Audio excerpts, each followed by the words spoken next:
Humans, I think we're creatures of habit, and it's a natural tendency to be obviously preoccupied with things that you see as like clear and present in your immediate sphere.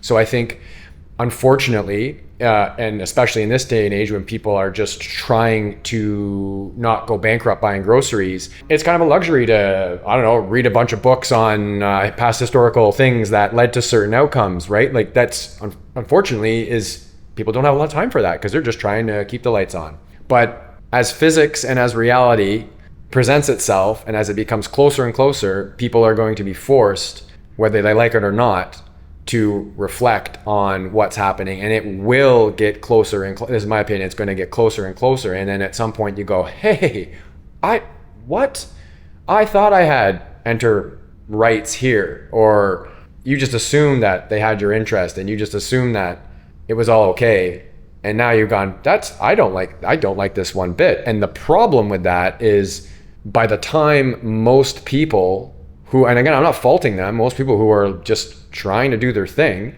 come to that realization, if it's intentional, where are they on achieving this basic erasure of middle class prosperity, as I keep alluding to, and implementing, basically motivating all the people who make things to leave, incentivizing the people who you should want to stay to leave, and having a nation of dependence.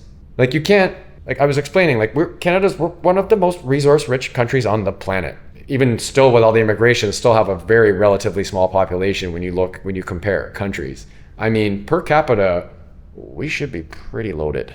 We got a lot of stuff up there. So what's going on? Alberta started their heritage fund. Now, granted, there's some nuances and differences, but Alberta started their heritage fund in the 70s for oil, set aside money, profits from oil. Norway started theirs like 15 years later. I think Norway's is like $2 trillion and ours is, I don't know how many billion, but like the management of it, we've squandered a ton of opportunity. And, a couple points that just come to mind quickly, I guess one I'll say is immigration in and of itself, that's not a bad thing. I'm the product of people who came. Even the people who are the First Nations in Canada are the product of people who came to a new land, right? We're a product of people who have moved from one place to somewhere else. That is a human story. There are, and this is the thing, like there are really smart people who are on the other side of this perspective. They're intelligent. So I don't know if I buy that it's totally an intelligence thing, because I do think there's actually some really smart people. But so I think what's happened is it's almost like the intentions have been hijacked. And this is where I feel like we've got the plan that we see being implemented is it's leveraging people's sense of like empathy. This is where like the suicidal empathy thing comes in. Of course, everyone, come on in. No, like I'm a good person, and this is what we do. But if everything is crumbling around, you can't do that. It just doesn't work. And you can't have a nation, if there was supposed to be a middle class, so if it's not intentional, let's pretend it's incompetence, like if it was 30 some odd or 40% of the population was in the middle class, and then there was X percent below and X percent above, and this keeps getting smaller, and these are the people that we're like, the government's like a mosquito pulling from to fund them and then to return to the bottom. If this keeps getting smaller, what's funding these guys, and who's funding this growing number underneath? I'm just a dude. But play this movie forward. So 3 million, 5 million people, mostly low-skilled migrants. That's who's come in. Canada used to be very selective. I have friends families are more recent migrants from non-European countries. They are great Canadians. They're awesome people. But their parents came and they assimilated. They had Canadian values while still having their own, they didn't forget where they come from, but they more or less adopted Canadian values, and they're awesome citizens. So that in and of itself is not the problem. But unfettered movement of people, like the percentage that our society is able to properly assimilate this has just been so vastly overwhelmed that this movie can't continue without serious consequences. Do you think the underlying cause why people assimilate less has a lot to do with how people immigrate? Like usually in the past, people immigrated legally, and they immigrated resource rich. Yeah. That's not the case today. That's right. That's not the case in Canada. 100%. That's not the case in Europe. That's just not the case in Western countries. So if you immigrate while breaking the law, the chances of you assimilating are slim to none, in my opinion. Yeah. Because premise. you didn't have, the whole premise is just not there. Yeah. And so I think how this was orchestrated in 2015 by Germany, like the Germans, the Austrians, I mean, it's the same species, right? Yeah.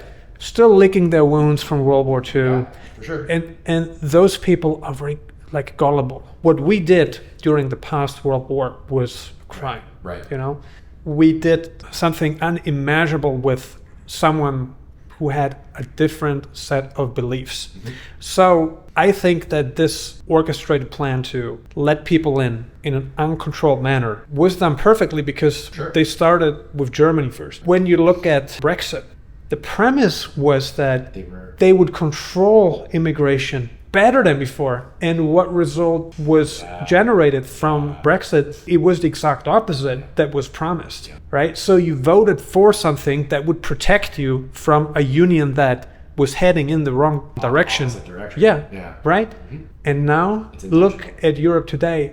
The UK it's like the biggest acceptor of people from countries that did not immigrate legally. So what did they get in return for their votes? Nothing. They got the opposite. And we spoke about Libya, how Gaddafi was talking about how the best way to destroy Europe is not by starting a war, but by infiltrating Europe and changing its very core, its culture, that was going to be the best strategy. That's what's happened. And he said that more than 10 years ago.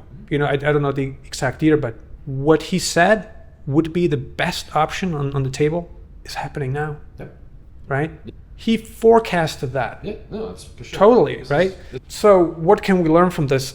I think that our governments don't have our best interests in mind at all during this time, and certainly they also did not in the past. We spoke about how the 60s were a big turning point for Western civilization. Canada, the US, Europe, Australia, like we can't really name the organizations that are behind like certain orchestrated events, but everything was done purposely to change roles in our society, which led to the outcomes that we have today. We have poor family values. Yep. We are childless society, totally. Yep. We are failed society. While being told, on the childless note, while being told for, that's all good, no, but while being told for all of our life, but like with overpopulation, right? Remember the narrative, sorry, I just wanted to say like that. Think about the like narrative of the world being overpopulated. It doesn't make any difference because the majority of the population is in Asia anyway. India told the West that we are not going to listen to your policies. You don't tell us how we should run our country. We have no interest in hearing your story. You know, India had a very dark history when it comes to the UK, you know. Western countries became very rich by colonizing other countries, by extracting resources. That's how our countries became wealthy. And so they're now like, you know what, we are not going to listen to anything that you have to tell us because history proves us that we should not, that it was a mistake to trust your words. That's, you know, where we are at the moment. It's all nonsense anyway because India's birth rate is going down to 27 or 23 million. Yeah. So it doesn't make any difference what we are doing in Europe, what we are doing in Canada, in the US. It doesn't matter in the grand scheme of things, right? It just doesn't. I always like looking at Eastern Europe because they came out of a very dark phase. The Soviet Union. The people who experienced that, many of them are still alive today. They lived it, they experienced it, they breathed it, right? Every day. Came to Canada, you should hear what they have to say about what's going on in Canada. Yeah. So they have a good portion of skepticism in their minds still because they did not forget what happened to them not too long ago. And they passed that information on to their children, and their children pass it on to their grandchildren, right? So I think they're sharper than people in Western Europe are, than perhaps people in North America. I mean, we could go on and on, honestly. I think as it relates to positioning yourself in this newfound world, it's trying to see what resonates and what fits. But at the end of the day, I don't see this trajectory as it stands slowing down anytime soon. And yeah, I think if you're comfortable having grown up in or coming from what was considered to be a high trust society and witnessing it steadily transition into a low trust society, then, keep on keeping on. If you're not, by all means, do whatever, I guess, civic things you can back at home to try to get the policies implemented that would negate that. But if the intention is coming from so high up, I think it's prudent to look at establishing yourself, in the best way possible, especially if you're, again, of a sovereign mindset. And I would just leave it at that. Personally, I'm not a fan of seeing my formerly high trust society turn into a low trust society. And as much as I'd like to be wrong, I don't see it changing anytime soon. And I do not feel comfortable contributing to that in the form of my taxes, going forward. And I'm not going to apologize for that. I'm not going to be a good Canadian and say sorry. I appreciate the information you shared. You enlightened us. If you guys are interested in learning more how you can relocate abroad for more freedom, peace of mind, and hopefully start a happy family, right? That's what we're all after. Then please feel free to contact us. Go to nomadelite.com. Thank you so much for your attendance, and we look forward to welcoming you to the next video.